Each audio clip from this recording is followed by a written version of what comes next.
Welcome back. इस वक्त हमें ज्वाइन किया है जॉन हुसैन ने, सीनियर सहाफ़ी हैं ईरान से, इस वक्त हमारे साथ हैं। Thank you so much for joining us.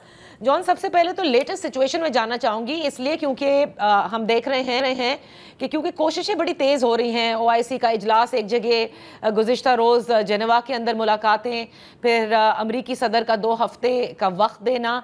तो आप समझते हैं कि किसी सूरत भी इजराइल की जो हमले हैं ईरान पर, उसकी शिद्दत में कोई कमी वाक़ई हुई है?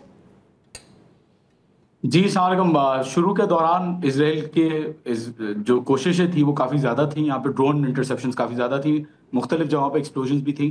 2 दिन जो है वो सुकून रहा है, कल का दिन और 2 दिन पहले। बट रात को जो है एकदम से कुछ टाइम के लिए इंटेंस ड्रोन इंटरसेप्शंस की आवाज़ें आई हैं और इस्फहान में और कुम में मुख्तलिफ जगहों पे इसराइल ने कोशिश की है कि टारगेट किया जाए। इनफैक्ट कुम में एक जो न्यूक्लियर साइंटिस्ट हैं डॉक्टर तबातबाई, उनको शहीद किया गया है। उसके अलावा एक सीनियर ऑफिशियल जो पैलेस्टीनियन डेस्क के हेड थे, उनको जो है वो टारगेट बनाया गया है कुम में।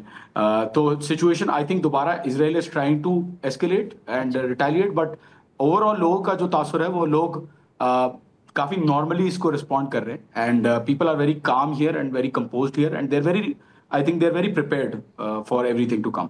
अच्छा, क्योंकि गुज़िश्ता रोज़ भी ये कहा गया था कि अगर इजराइल ना रुका तो मज़ीद भरपूर जवाब दिया जाएगा और इससे ज़्यादा सख्त जवाब दिया जाएगा।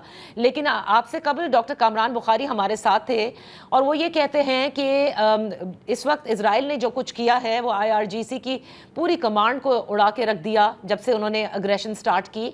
और अब जो इस वक्त जो लीडरशिप सामने आ रही है वो मोस्ट प्रॉब्ली जूनियर है, जिसमें एक ये कह रहे होंगे कि लेट्स वे एंड सी कि अमेरिका क्या कर सकता है, और एक कह रहे होंगे कि नहीं, अमेरिका इस हद तक नहीं जाएगा कि वो डायरेक्ट इन्वॉल्वमेंट रखे। आप इस पर क्या कहेंगे?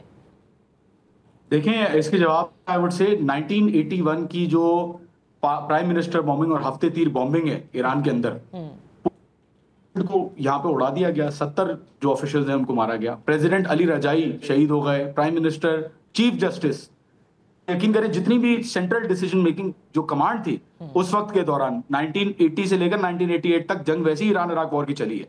फिर भी despite those officials being assassinated and targeted, Iran जो है वो हावी आया है जंग के ऊपर और सद्दाम को जो है वो उन्होंने शिकस्त दी है।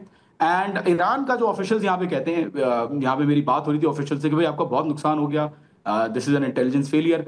You know what he responded, उन्होंने कहा मुझसे कि देखें यहाँ पे सिस्टम के थ्रू चीजें चलती हैं, it is not one individual, एक इंसान नहीं है जो जो जिसके ऊपर डिपेंडेंट है पॉलिसी मेकिंग। क्योंकि ईरान सैंक्शंस के अलावा जो इनके ऊपर कोशिशें होती रही हैं, टारगेटिंग होती रही है, उसमें ईरान को एक बात बहुत अच्छी तरीके से समझ में आ गई यहाँ के ऑफिशियल्स को कि यहाँ पे डिसीजन मेकिंग बहुत सिस्टमैटिक तरीके से होगी। तो यहाँ पे उनका कहना यह था कि ज्यादा इंपैक्ट नहीं पड़ा ईरान को, इवन इफ मिलिट्री जो पर्सनल थे उनको टारगेट किया गया और शहीद किया गया। और अब नहीं, अगर जूनियर लोग आ रहे हैं पोजीशन में, तो मेरा सवाल यह है कि इन जूनियर लोगों ने किस तरीके से इजराइल को इतना ज्यादा इफेक्टिवली रिस्पॉन्ड किया।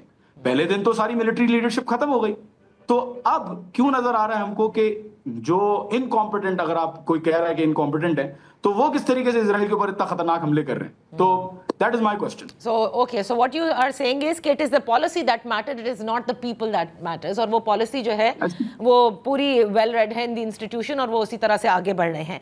अब जो 2 हफ्तों का वक्त दिया गया है और बार बार अमरीकी सदर इसको रीइटरेट कर रहे हैं कि 2 हफ्ते के लिए वो अपना फैसला मुअख्खर करते हैं, वो चाहते हैं कि जंग बंदी हो और फिर ईरान के साथ मज़ाकरात हों।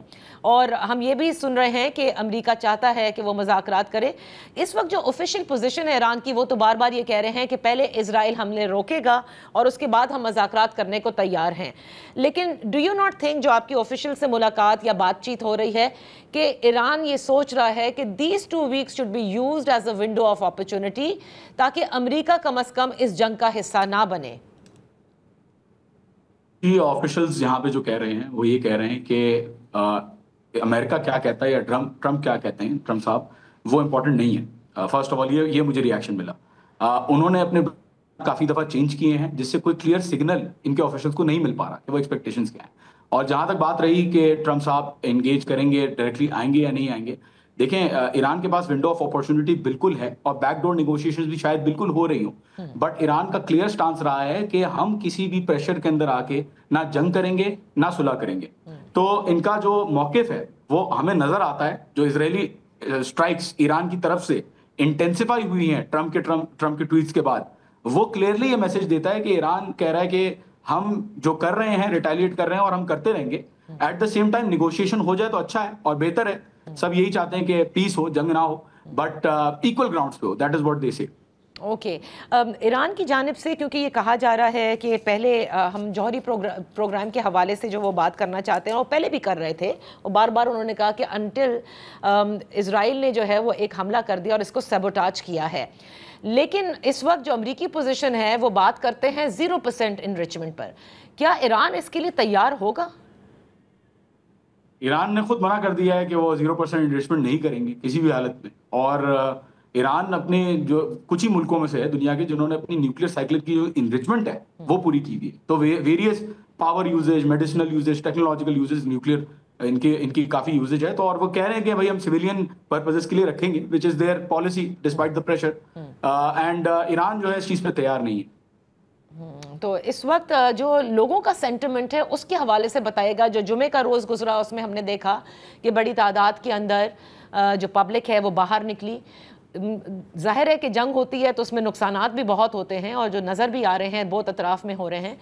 क्या सेंटिमेंट क्या है लोगों का? सेंटिमेंट आई वुड से जो मैंने देखा है, ऑब्जर्व किया है, पूछा है लोगों से, लोग बहुत ज़्यादा पुरजोश हैं, लोग बहुत ज़्यादा काम भी हैं, रेजिलियंट भी हैं, कॉन्फिडेंट भी हैं।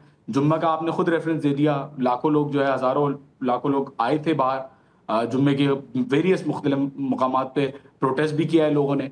और लोग आई वुड से, मैं जब पूछता हूँ लोगों से कि भाई आपको जंग फील नहीं हो रही, तो लोग यही कहते हैं कि हमने जंग जो है वो, हमें ये तो कुछ भी नहीं है, ये जंग नहीं है। वो इसको जंग के तौर पे देखते ही नहीं है, क्योंकि जंग ऑलरेडी उन्होंने ईरान इराक वॉर देखी हुई है जिसमें मैसिव कैजुअलिटीज 5 लाख से लेकर 10 लाख तक जो है वो लोग शहीद हुए हैं। तो they say that this is not war, this is just something that is a regular occurrence and prepared, something that they prepared for already. तो इनके तात्पर्य इस तरीके के कि they are positive। बहुत बहुत शुक्रिया जॉन हुसैन साहब for being with us on the show. इसी के साथ प्रोग्राम का वक्त खत्म होता है। कल फिर आपकी खिदमत में हाजिर होंगे। इजाजत दीजिए, अल्लाह हाफिज।